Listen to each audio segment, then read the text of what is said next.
And thank you, John, for being the first to launch our Foreign Policy Institute Coffee Hour series. Very grateful to you, especially since you specialize in financial crises and we're in the middle of one. And so I know you're very, very busy. So very grateful to you. It's kind of amazing. I remember being startled to read in The Economist last year that The Economist described the global economy as on a knife's edge. And now here we are in what really seems like a cataclysmic situation. Just because we're recorded, I know you all know John, but let me introduce him. This is the short version of his bio. Most recently, Dr. Lipsky was Deputy Managing Director of the International Monetary Fund, which included serving during the previous global financial crisis. And before that, John held several positions at JP Morgan Investment Bank. He was also chief economist at JP Morgan Chase and chief economist and director of research at Chase Manhattan Bank, and then held several other senior posts at banks as well as at the International Monetary Fund. In addition to his current positions at SAIS, which include being a senior fellow at the Foreign Policy Institute and also at the Kissinger Center, he is currently co-chair of the Aspen Institute's program on the world economy, vice chair of both the National Bureau of Economic Research and the Center for Global Development, and holds other senior roles. So, John, there's so much to talk about. I think rather than starting the conversation with a few questions as we discussed, and you've done this beautiful PowerPoint, I think I'll just give you the floor for the next 15 or 20 minutes, and then the rest of us will have a chance to ask questions of you. I thought we would use the raise hands function, but if we're just a handful of people, it may be that we can just essentially just ask questions, and it will be able to sort ourselves out. But I'll moderate if necessary. So thank you, John. It's over to you. Thank you. Thanks, Carla. Audio's working? Danny? Yes. Yep. Okay. Sounds like. So first, let me start. Thank you to Carla and to Danny and to all of you for joining. And then a congratulations, Carla. Your timing, choice of day and time was spectacular. This has been quite a day already. First of all, for those of you based in America or in the East Coast, if you got up early at 8 and got on the web at 8 o'clock, you could hear the IMF's managing director, Kristalina Georgieva's so-called curtain raiser speech, getting ready for the meetings next week, the virtual meetings, first ever virtual spring meetings of the International Monetary and Financial Committee of the Board of Governors of the International Monetary Fund. And in that speech, I'll come back to some of the points that she made because they were of interest. Secondly, in case you missed it, the Fed announced a series of new measures today, and Chair Powell gave a talk over at Brookings, again through the web. But if you saw the news, the Fed has now raised their credit support facilities to a total of $2.3 trillion. They added coverage for small and medium-sized firms. They added credit to this paycheck protection liquidity facility. They expanded their willingness to rediscount corporate debt to include junk bonds, commercial mortgage-backed securities, collateralized loan obligations. This is really without any precedent. And you'd have to say the Fed has stopped when they got to zero, essentially, with the Fed funds rate. That was monetary policy. They're into credit policy now in a way that has no exact precedent. Also today, you may not have noticed, but I believe it's non-trivial. Already, I'll come back to this in a minute, but the other news of the day, or one of the other news of the day, the Institute for International Finance. If you're not familiar with the IIF, it's a voluntary organization, but includes almost, I think, every major financial institution in the world that deals in cross-border lending of any kind. They called, or at least Tim Adams, their president, and I'm sure absolutely at the very least with the approval of the board of directors, sent a letter to the group of 20 finance ministers offering that private sector lenders would engage in a debt payment standstill to, they said, the neediest countries. I believe this is going to be those countries that are eligible for lending from or support from the International Development Agency of the World Bank, the so-called IDA countries, as you're probably all familiar with that, the lowest income countries, member of the World Bank and the IMF. The IIF offered a debt standstill, a suspension of debt payments without default. In other words, that even if they receive no payments at all through the end of this year, that they would agree not to call a default. And this would include the offer included all forms of private sector debt. And let me tell you that is unprecedented. That has never happened before. The fourth news of the day was a little bit more flesh on the rumor that's been around that Russia and Saudi Arabia apparently coming to some kind of agreement on oil production cuts that aimed at stabilizing or perhaps raising the price of oil. And normally you might think of that as a negative, but of course that conflict between Russia and Saudi Arabia not only destabilized oil markets, but was seen in the US as a potential threat to certainly liquidity and potentially solvency of many firms involved in fracking in the US. So those are four big issues, four big news items from today. Well, Danny, why don't you put up the next chart, or the text table? Normally, I hate when somebody uses slides and puts up this long list of bullet points, and you figure, wait a minute, are you here to listen to somebody talk, or you're here to read their speech? So we're not going to keep this up. This is the short set of presentation material I've prepared for today will be available. This just saves you having to write down what the major points are. And I will go through them very briefly one by one, and then we can discuss. So the first order of business, we're in a global economic downturn that is policy driven, absolutely without precedent.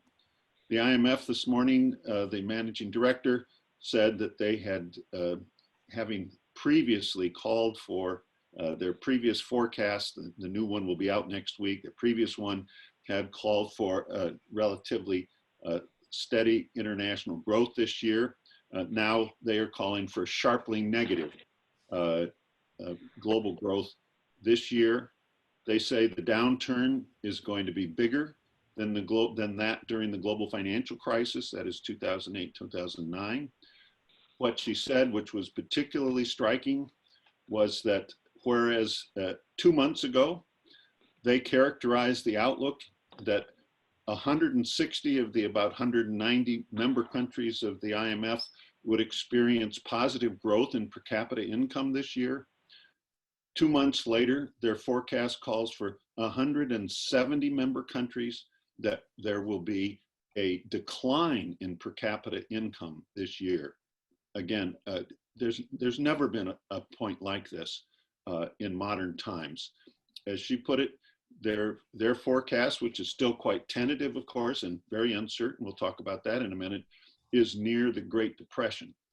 However, interestingly, a famous historian of the Great Depression, Mr. Bernanke, spoke a couple days ago over at Brookings, in which he said, in fact, that the Great Depression is a very bad comparison to use for judging what's going on now, because the Great Depression not only was very long-lived, but also it was the result of poor decisions, both bad decisions, bad business decisions compounded by very bad policy decisions.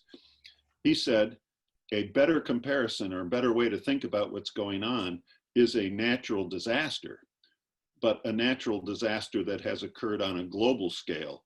something that we've never seen before. In fact, as we all know, this downturn is like an induced coma in the affected countries.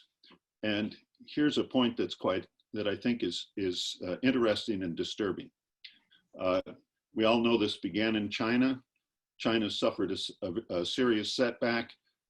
They appear to have stabilized, but we'll see.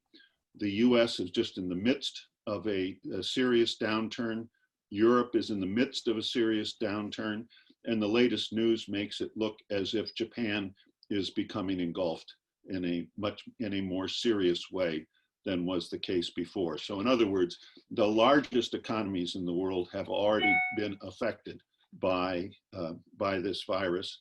The downturn there, the beginning is certain, the outlook is uncertain.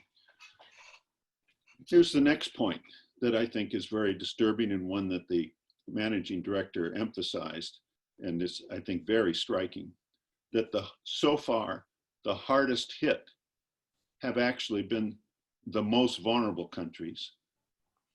And those are countries that by and large have not yet been seriously affected by the virus. In other words, Latin America has been relatively little affected by the virus so far, which is not to say it won't happen. We've seen terrible examples such as in Ecuador, but for sure, if the virus gets into Brazilian society in a serious way, this could be a really disastrous situation. And you can think of other countries in Latin America, in Africa, in sub-Saharan Africa, in developing Asia that have been hit hard economically, even before they've been affected by the virus. And let me show you a couple charts that I think are just, perhaps you're already familiar with the data, but let me show you in a graphic way. Everybody can see it? Mm-hmm. The shows non-resident portfolio flows to emerging markets. And look, is the last bit obscured by the pictures? Mm-mm. You can see it all? Okay, Mm-hmm. good, okay. So you can see that there's been huge capital outflow from emerging markets, especially in the form of equity and debt. And this is only some of this, a small bit of this is China. Now, Dan, if you could put up the next chart. Take a look at this. Non-resident portfolio flows to emerging markets. That red line shows you since January 21st, which I guess is when it was first announced publicly, the problems in Wuhan. So you can see that the capital outflows from emerging markets has occurred in a scale never seen before in such a short span of time. In other words, the outflows to the from the emerging markets is already triple the size that occurred during the global financial crisis. So here's the point. We're no point talking about crisis prevention for these countries. The crisis has already occurred, at least in financial terms. And as I say, and these are by and large in countries that have not yet seriously been affected by the virus, that still could happen. In other words, the most vulnerable have been already hit hard. And you know that serious economic troubles are coming with that scale of outflow. And that's why it was non-trivial for the managing director of the IMF, together with David Malpass, the president of the World Bank, to jointly announce that their institutions would be supporting a debt standstill for the IDA eligible countries. I don't think they specified an end date, but certainly through the end of the year. And now that has been echoed by today in an unprecedented way by the Institute for International Finance. Now, this is going to set up some significant tension on a couple of sides from a couple directions. One, the humanitarian issues of how can these countries be supported and protected. The IMF has announced some new policies to be helpful, but of course it's extremely difficult to deal with this problem, again, especially if the virus arrives in countries with generally very weak public health or health systems. So this is going to be a problem. But the other aspect that needs to be considered is, for many of these countries, the largest creditor is China, either through official or private lenders or state banks. So in the past, as you know, through the Paris Club, there has been a mechanism for ensuring pari passu, equal treatment from official lenders towards the debtor countries. And certainly the call by the IMF and the World Bank for this debt standstill almost certainly is going to be echoed by the Paris Club countries. However, they, I'm sure, are going to be putting large pressure, in fact, it's already begun, on China to do two things. One, to be transparent about its lending to the emerging market countries and developing economies, something that China has not been willing to do heretofore. And secondly, they are going to insist on pari passu terms of debt relief for these countries. This is going to be a big deal, and it will be a big test to see about China's stance going forward. Next week, for sure, at the IMF meetings, albeit virtual, there will be a G20 ministerial, there will be the IMFC meetings, and I think one of the signal events is going to be the pressure on China to announce its intentions, especially in these two regards. So this, again, the crisis for the emerging market economies, the crisis is here, and on a financial and economic side, it's in a scale they haven't faced before. Massive capital outflows, collapse in commodity prices, and for the energy exporters, so far a collapse in energy prices. This is really, really a big challenge. Next point, how uncertain the fundamental outlook is, because how uncertain we are about the course of the disease, of the infections. Again, I'm sure all of you have been paying attention, and it's been pretty notable for me.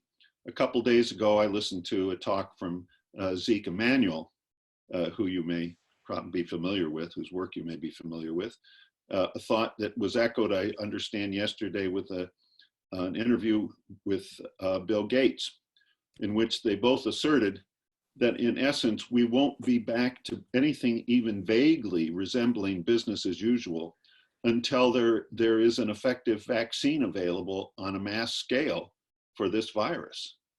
And they both said that we have to assume that the most likely date is something like 18 months from now. Net result is obviously, on the one hand, you can read in the press that some countries are going to start to begin to do some kind of limited return to work effort, maybe in the next few weeks. And here is as a cautionary tale, you probably are already familiar with what's happened with Singapore, where they were considered one of the models of how to deal aggressively and successfully with preventing the spread of the virus. And having decided that they had won, had begun a return to some kind of normality, only to have a new wave of infections appear.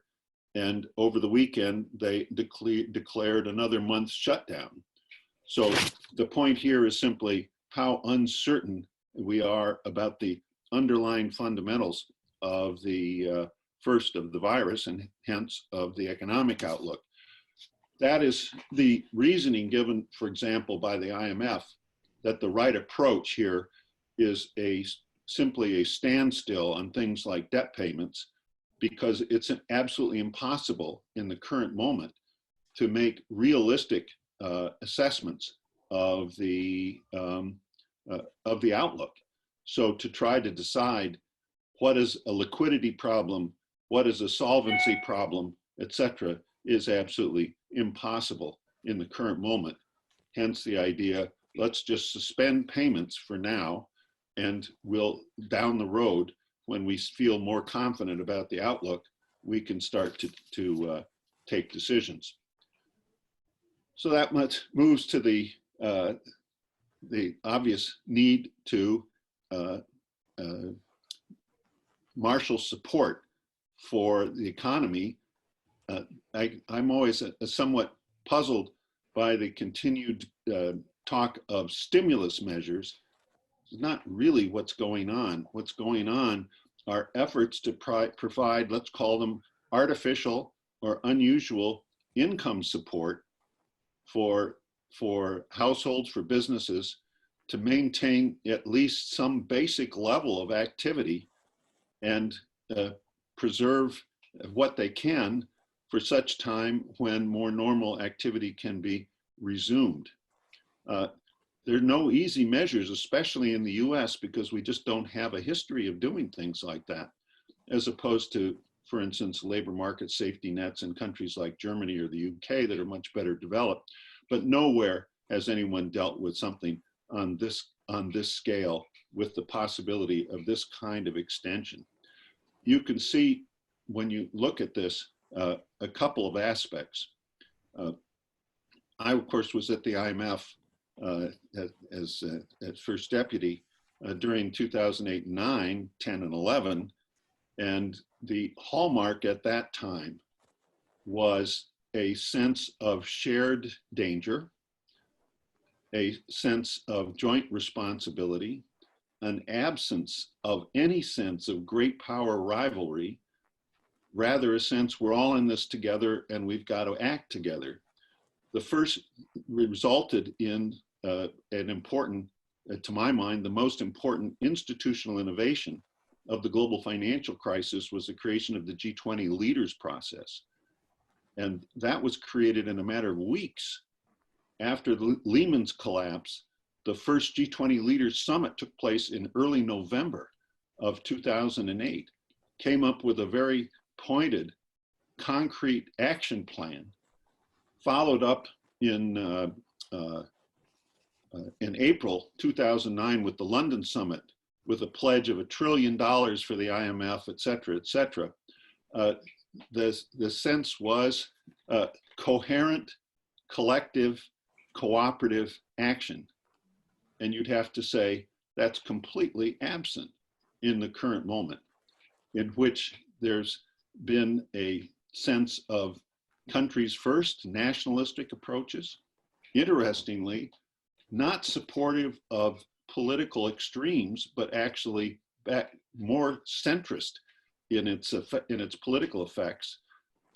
Example, in Europe, Angela Merkel's ratings, approval ratings have skyrocketed, and same for Emmanuel Macron in France.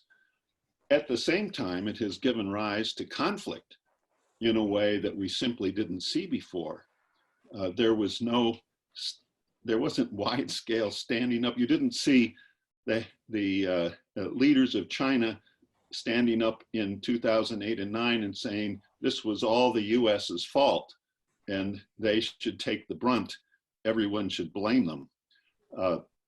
This time around, we're seeing that not just at that level, but of course at the notably in Europe, where I don't know if you've been following closely enough. Tuesday, the Euro group, in other words, the finance ministers of the Euro area, failed to come to an agreement in a 14-hour meeting on actions to take the actions that would be taken in support of Italy and Spain. I won't go into that in detail, but I would be happy to if there are any questions.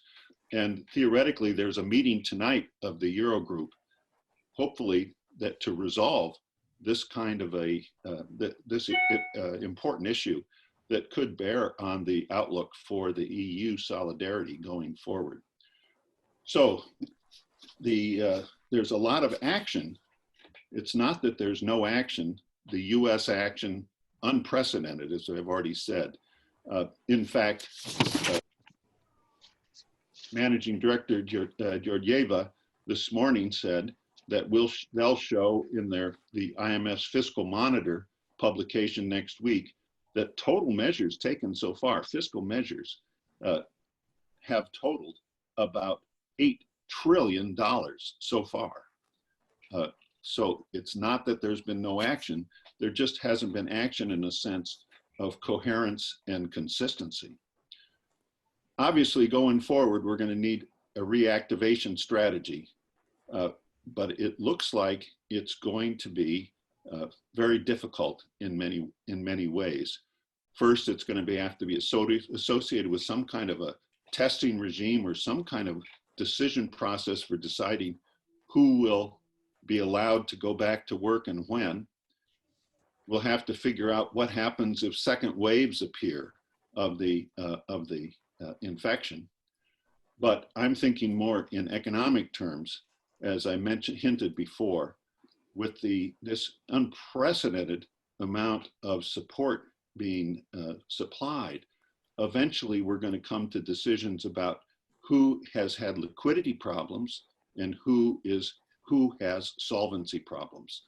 And reactivation is ultimately going to have to make these kind of decisions in a way that has never happened before. But the one thing that is inevitable is financial stress is going to be substantial.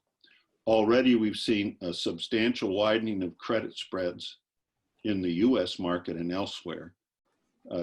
Those spreads have been repressed by the unprecedented action, not just of the Fed, but equally by the European Central Bank, which has similarly engaged in large-scale credit programs with on a size and breadth that have no precedent. But there will be inevitably a return to financial sector stress that is being papered over at this moment, which I'm not critical of it, simply saying, so far, the markets have worked and there hasn't been substantial credit problems, but that's simply because central bank policy has prevented that from happening, but it will be coming. And here you can take a look at what's happened to the evolution of debt to GDP by sector internationally. And the point's a very simple point. As you can see, the blue is 1995, in other words, before the Asian currency crisis. The magenta, I guess it is, 2007 before the global financial crisis, and green, 2019 before the coronavirus crisis. And what it shows, and as you may already know, in the wake of the global financial crisis, the financial sector deleveraged. In other words, just looking at debt to GDP ratios, the financial sector was lower in 2019 than in 2007. Not so for non-financial corporates, not so for governments. Households were also rather cautious. Now, if you looked at this in debt service terms, because interest rates were so low, you would have a different impression. In other words, debt service ratios haven't gone up much. But the point's a very simple one. We're about to see a very substantial increase, for sure, in government debt relative to GDP virtually everywhere. As long as inflation stays low, that may or may not be viewed as sustainable.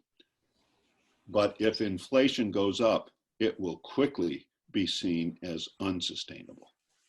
So we're going to be facing fiscal debt on a scale that has never been seen before, in peacetime for sure, and maybe not even in wartime, depending on how long this goes and how much is needed.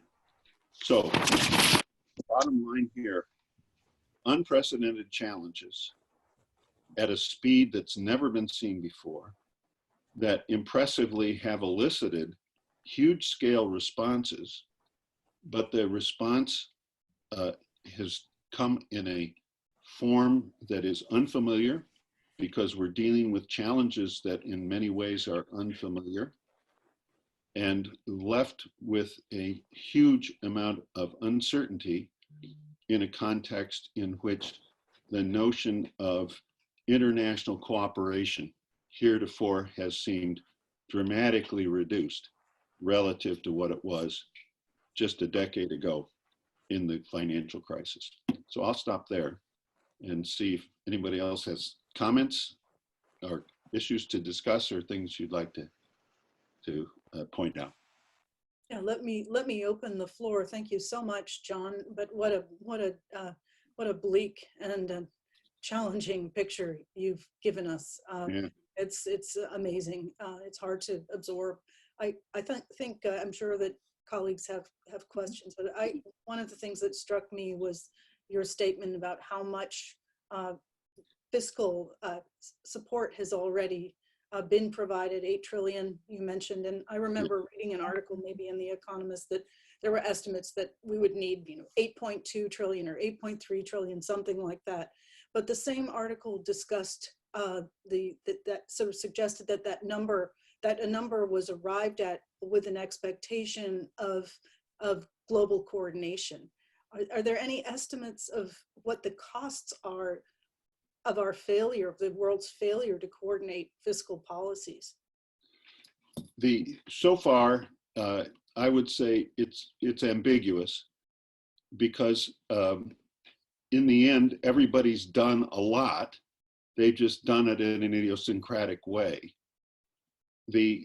I thought back in the global financial crisis that both the appearance and the reality of coherence and collaboration did a lot to underscore confidence that this was going to get fixed. What I don't know is the absence of that, this time, the very evident absence of that kind of collaboration will make a difference or not. Where for sure it's creating huge strains is in Europe. And I have to say, I remain quite puzzled by this. If I can take just a minute to talk about this, you may all be as familiar with it as I am, but maybe not. That one of the reasons why the European crisis in 2010 and 11 was so acute is it began with Europe completely bereft of any joint financing mechanisms to deal with even relatively small crises like Greece, which is a tiny economy. And that's why the European Stability Mechanism was created. And the form of borrowing of the ESM, European Stability Mechanism, is done in my eye, it's as close as you can get legally to a joint and several debt instrument of the European Union, while still passing muster with the German Constitutional Court ban on any kind of such joint finance. And yet there seems to be an argument over to the death between Italy and Spain that say they will not accept any support from the European Stability Mechanism, because by definition, it has to come with conditions, an agreement with the European Commission on an economic program. Instead, they insist on Corona bonds or Euro bonds. There's got to be a compromise.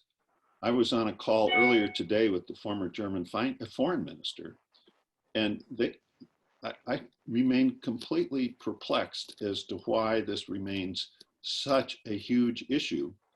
But there's certainly talk of possibility of a real fracturing in the European Union.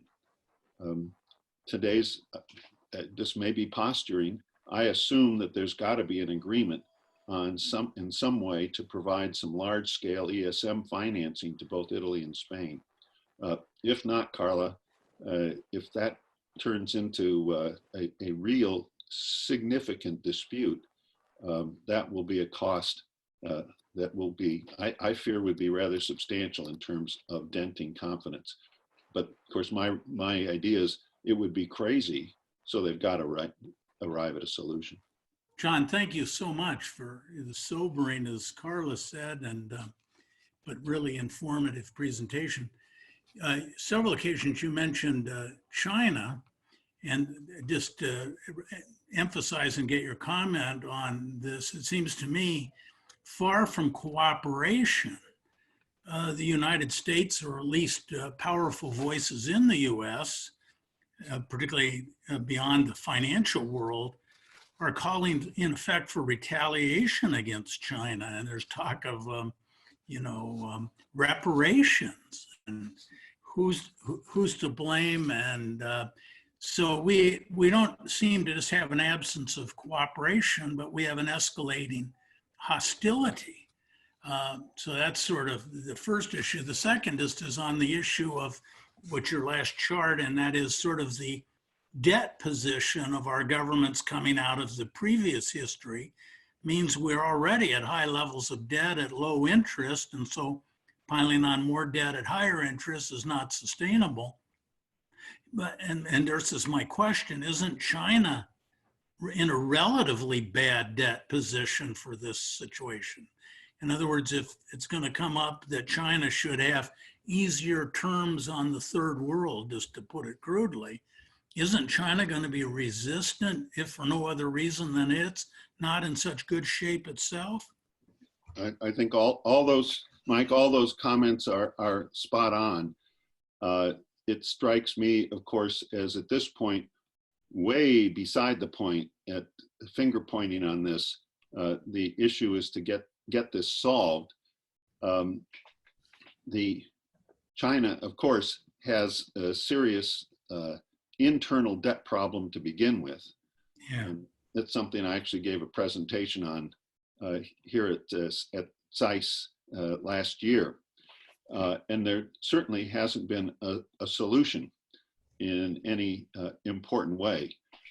And I'm assuming that those issues are going to be, if anything, more important now and in the future, because there's little doubt that the recovery from the virus crisis in China, in their domestic economy, is going to require substantial new credit provision.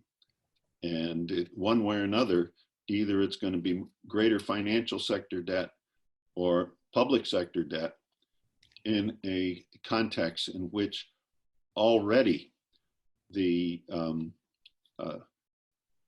debt to GDP ratio, or put another way, Chinese investment as a percent of GDP was about double anybody else's, and their growth rate of productivity was only about average for emerging markets. Right. In other words, they were already in an unsustainable situation. Wow. Now, how is this IDA debt issue going to get resolved? Mike, I think they're just going to come under unceasing pressure on this issue. I don't think they're going to be able to hide on this one. Yeah. The non-Chinese G20 members, I think, on this one are going to stick together and are going to say, you've got to come clean. Now, I think China's already indicated its willingness to show flexibility. They want to do it on a bilateral basis. That means we'll cut our own deals with the debtors and not tell you the details. Right. And that's where the rubber is going to meet the road. And it'll be fascinating to see how cooperative China's willing to be. And if they're not, to see where this leads. John, Could I ask a follow-up question? Because course. that struck me also, the whole issue of debt. So you've got this announcement from the International Institute for Finance. You've got the IMF and the World Bank. You've got the Paris Club probably coming along. How can China be incentivized to cooperate? Of course, everybody's going to be putting pressure on them, but what, in your opinion, could be an incentive to make them think that it's in their interest to cooperate and not just cut these bilateral deals? I think that's a very good question. If it is the same Germany that is begging them, please ship us masks and gowns and ventilators and et cetera, I assume that maybe this won't be, it's easier said than done. Mm. On the other hand, given that they are such a large part of the debt of these countries, let's see what, clearly the incentive would be for the Western powers to say, if we don't get if we don't get transparency on the debt, and B, pari passu terms, we're not doing it. Wow. Yeah, whether they're willing to do that, I don't know. But I'm sure this is going to be one of the big issues of the coming, certainly next week and beyond. It's not going to get settled all at once. Yeah, thank you, John. One quick follow-up to that, John. Do you think the Chinese know what their debt position is?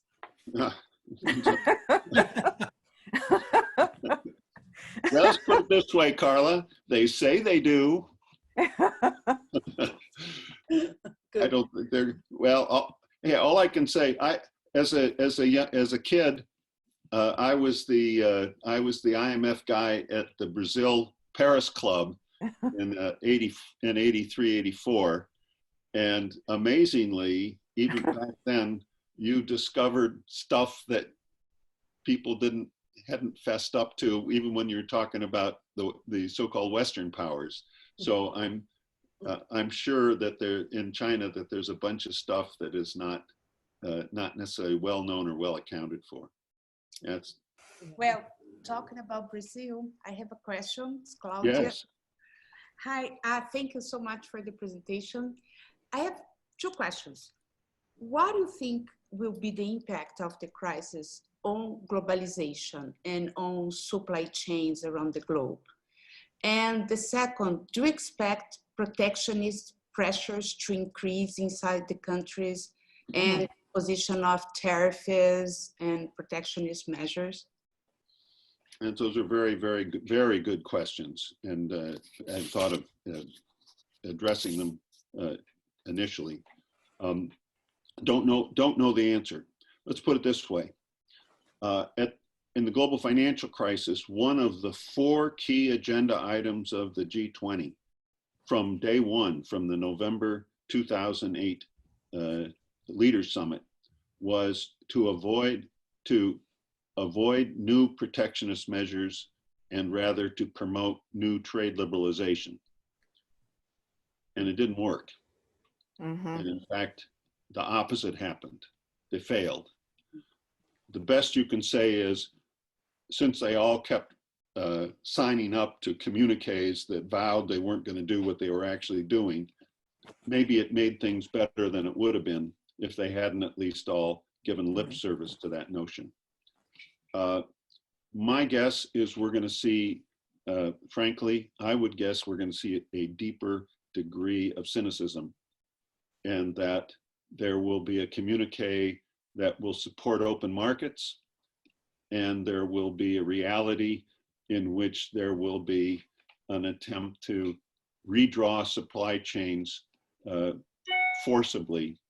And so you can call it national security.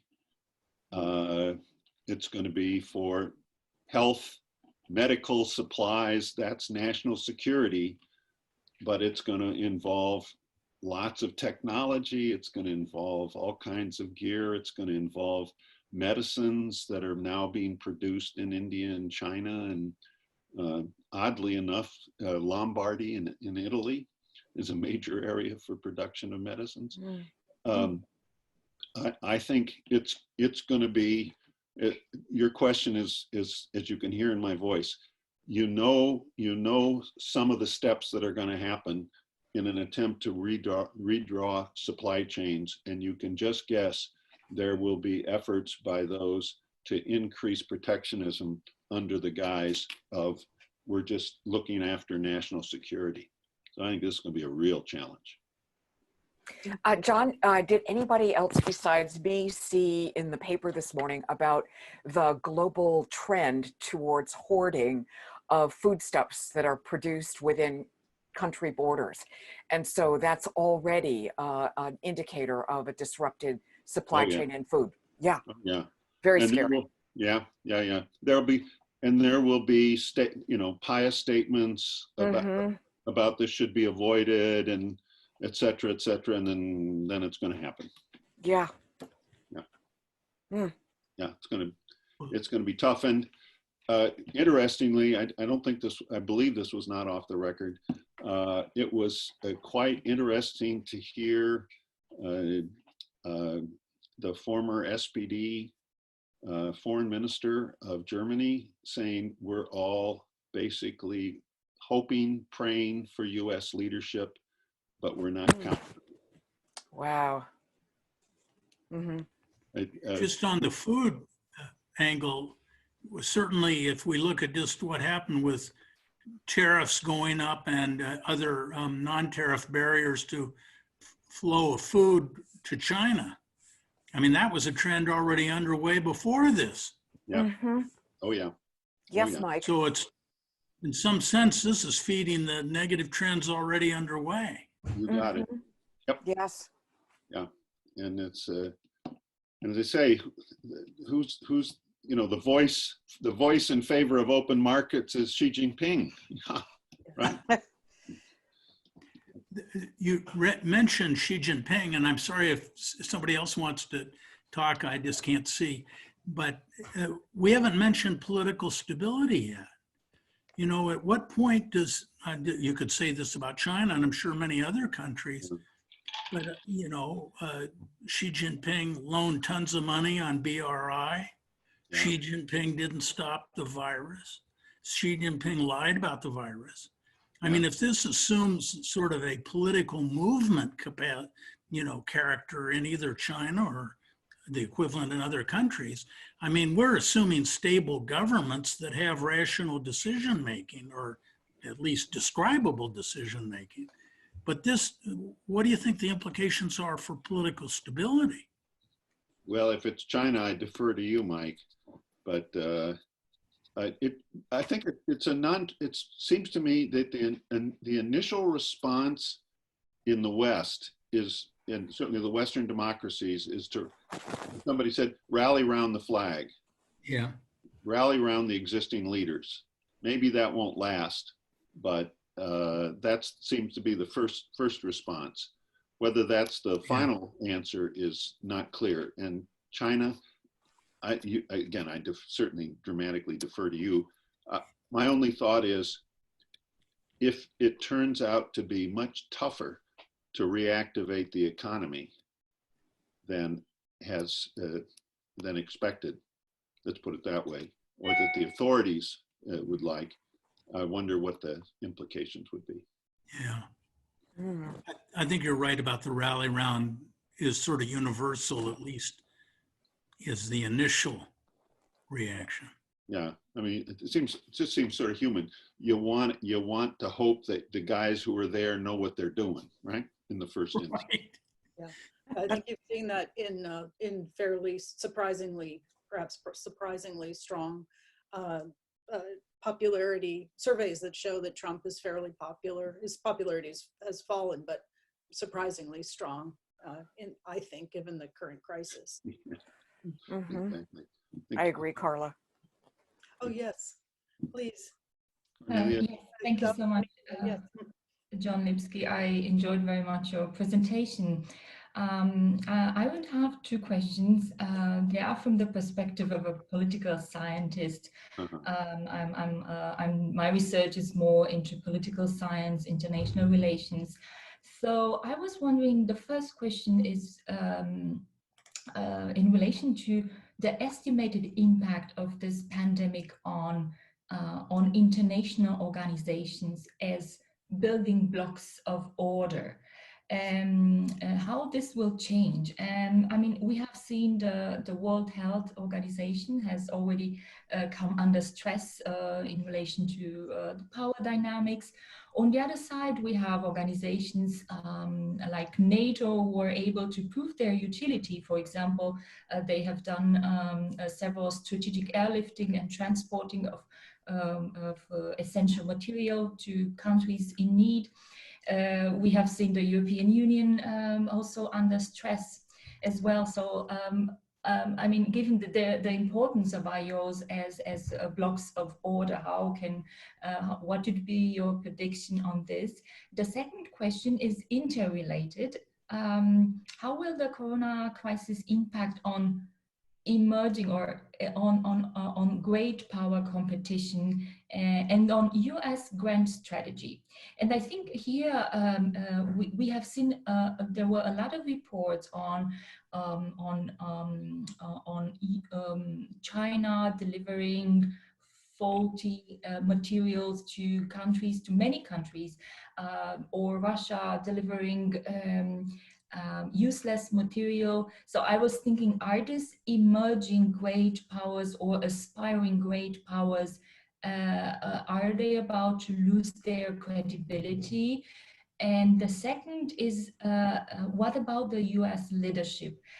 Because I mean, the initial perception was that this is missing at some point, but can we see a comeback of US leadership in international order? So will the corona weaken or strengthen the US position in the future global order? Well, those are both great questions. On the second one, I have opinions, but they're not necessarily better than anybody else's. On the international organizations, it strikes me as you're seeing a couple things. Some I don't know if I have a particularly good observation on, but let me just put it this way. The UN, the structure of the UN lends itself to indecision, right? The UN system does not work well other than when there is broad agreement on action. And the UN system from top to bottom doesn't inspire effectiveness, doesn't inspire efficiency. It's just inherent in the way. It doesn't mean I'm not trying to say, oh, why do we bother? I'm just trying to say, if you've worked with them and seen it up close and personal, you realize the incentive structure just is different.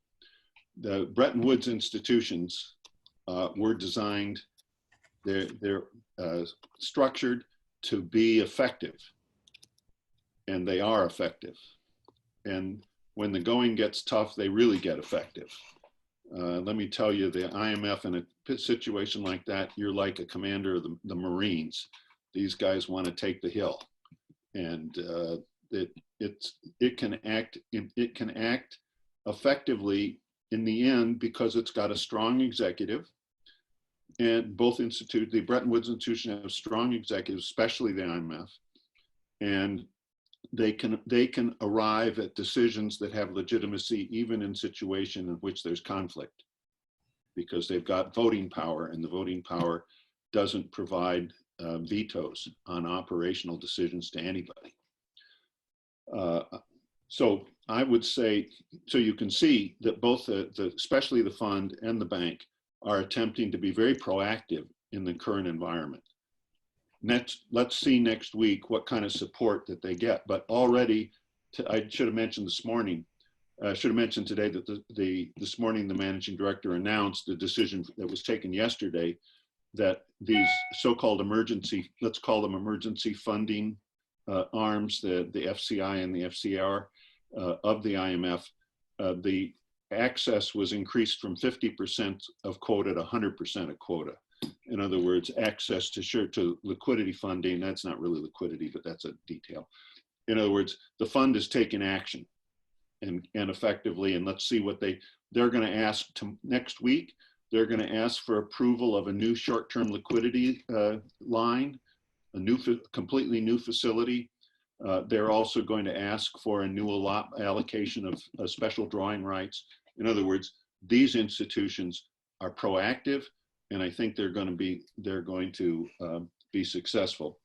The EU, once again, you're the political scientist, not me, but it's got a structure that is very creaky, right?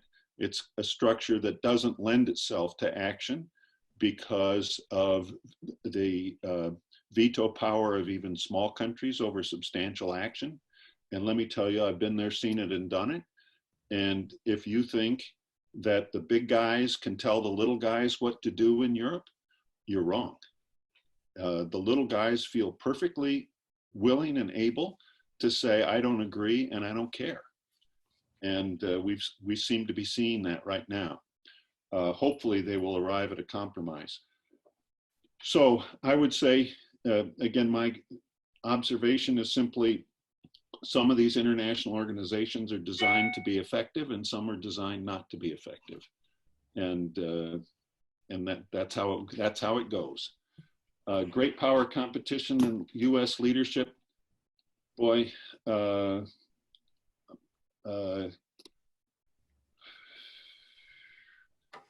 I've been there, as I say, when the US did show leadership, and there wasn't a sense of great power competition, and a whole lot got done. And today, a lot's getting done, but you're not getting the benefit of the sense of collaboration and cooperation. And I think that I do think that undermines confidence in the way I already said in response to Carla's question. Could the US assert leadership? That's the part I wonder about.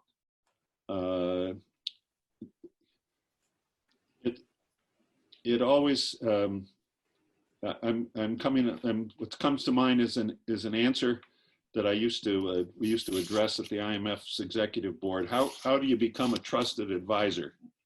I said, well, first, your advice has got to be worth listening to, and secondly, you've got to be trustworthy, and that's how you become a trusted advisor. And so the equivalent here is, if you want to be the leader, if you want to be the man, as we used to say, to be the man, first you got to be the man. I mean that in a general, neutral way, of course. To be, you get what I'm getting at. We do. Yeah, just being assertive isn't. It takes more than assertion. It takes a vision. Yes. And if there's something that I have that we don't seem to be real long on these days, is vision, and certainly not communicating vision and not inspiring vision. And of course, this has been a terrible concern of mine. And just in domestic terms, how are we going to get out of this? Is there a sense that there is a collaborative approach and an effective approach to how are we going to make these decisions on restarting things and knowing we've done it right? If we can't do it at home, how are we going to do that abroad? So that's a long-winded way of saying, I think that if we had leadership, it would be good. I think when we had leadership that seemed effective and was respected, that it produced good results, or at least there was a public benefit to that, a global benefit. And we don't seem to have it now, and I'm not sure that you can get it easily. Well, John, I think on that very sobering note, we have to end our coffee hour. Mostly thanks to all of the people who joined us today. And thank you, John, so much for sharing your really inside view on this rapidly evolving situation. Thank you so much. Thanks Thank very you. much, guys. Thanks for your time. Thank Thank you. you. Pleasure.